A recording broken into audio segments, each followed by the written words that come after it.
മലങ്കര സഭയുടെ ആസ്ഥാനത്തേക്കോ ഭദ്രാസനത്തിൻ്റെ ഇതിലേക്കൊക്കെയുള്ള പ്രതിഷേധങ്ങൾ എപ്പോഴും നടന്നു കഴിഞ്ഞാൽ മനസ്സിൽ ഒരുപാട് വിഷമവും അത് അംഗീകരിക്കാൻ പറ്റാത്ത ഒരു കാര്യമായിട്ടായിരുന്നു ഞാൻ നാളിതുവരെ എനിക്ക് തോന്നിയിട്ടുള്ളത്. അതായത് ആവശ്യമില്ലാതെ സഭാ നേതൃത്വത്തെയും നോടും അല്ലെങ്കിൽ സഭയുടെ ആസ്ഥാനത്തേക്കൊക്കെ ഒരു പ്രതിഷേധം വിശ്വാസികളുടെ നിന്ന് ഉണ്ടാകുന്നത് അംഗീകരിക്കാൻ കഴിയാത്ത ഒരു കാര്യമാണ്.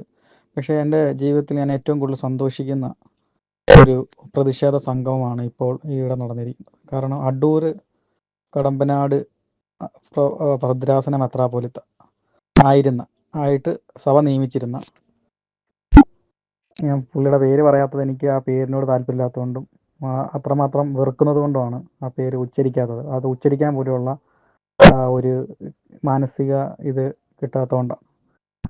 അങ്ങേര് മലങ്കര സഭയെയും മലങ്കര സഭയുടെ പിതാക്കന്മാരെയും മലങ്കര സഭയുടെ ഭരണഘടനയും മലങ്കര സഭ വിശ്വാസികളെ ഒന്നടങ്കമാണ് അവഹേളിച്ചത്.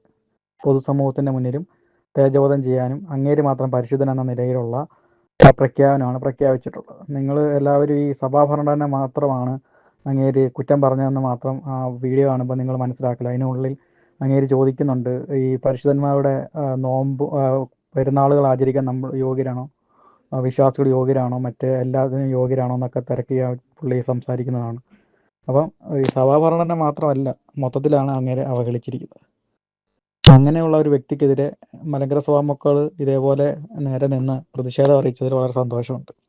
അദ്ദേഹം പൊതുസമൂഹത്തിന് മുന്നിൽ മലങ്കര സഭയെ വിഘടിത വിഭാഗം പള്ളിപിടുത്തക്കാരെന്ന് അധിക്ഷേപിക്കുന്ന അതേ വാക്കുപയോഗിച്ച് മലങ്കര സഭയിലെ നേതൃത്വത്തെയും മലങ്കര സഭാ മക്കളെയും പള്ളിപിടുത്തക്കാരെന്ന് ചിത്രീകരിക്കുന്നതിന് അരക്കെട്ടുറപ്പിക്കുന്ന പ്രവർത്തനമാണ് അങ്ങേര് നടത്തിയത്.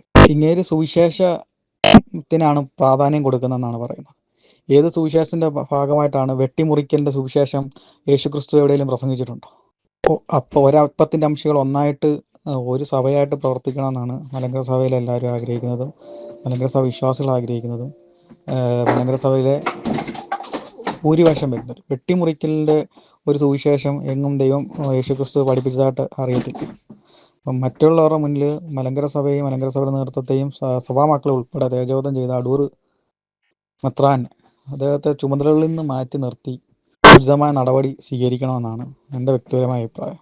ഈ ഒരു പ്രതിഷേധത്തിന് പരിപൂർണ പിന്തുണ.